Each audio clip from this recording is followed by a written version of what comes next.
বাংলাদেশের উপর ৩৭% শুল্ক আরোপের ঘোষণা দিয়েছিল ট্রাম্প প্রশাসন।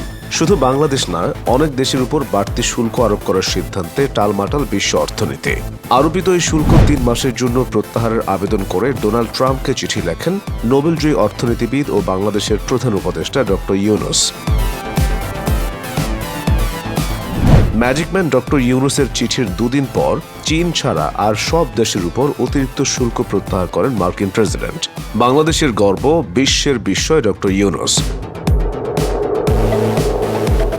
বাংলাদেশের উপর মার্কিন শুল্ক হার যেখানে ৩৭% ছিল, ভারতের উপর মার্কিন শুল্ক হার ছিল ২৭%। বাংলাদেশের উপর ট্রাম্পের বাড়তি শুল্ক আরোপে ভারত যেন খুশিতে চাঁদ পেয়েছিল। কিন্তু ডক্টর ইউনূসের চিঠির পর ভারতের উপরও মার্কিন শুল্ক হার কমে আসে।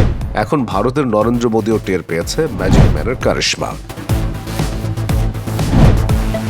অর্থনীতিবিদদের আশঙ্কা ছিল এই পাল্টাপাল্টি শুল্ক আরোপ বন্ধ না হলে অচিরেই মহামন্দা আর দুর্ভিক্ষের সম্মুখীন হবে পুরো বিশ্ব।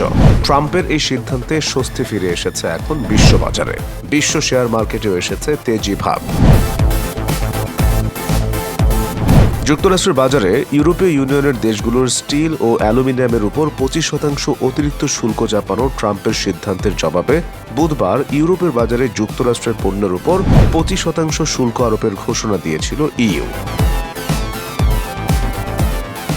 ট্রাম্পের এই ইউটার্নের জবাবে ইউরোপীয় ইউনিয়নও পাল্টা শুল্ক চাপানোর ভাবনা থেকে ৯০ দিনের জন্য সরে এল। পারস্পরিক শুল্কের বিষয়ে এই সময়টিতে যুক্তরাষ্ট্রের সঙ্গে আলোচনায় বসতে চায় ইইউ।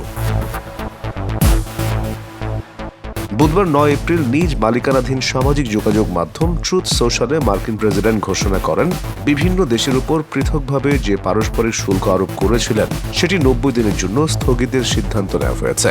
তবে মার্কিন আমদানি পণ্যে নতুন আরোপিত ১০% শুল্ক বহাল থাকবে।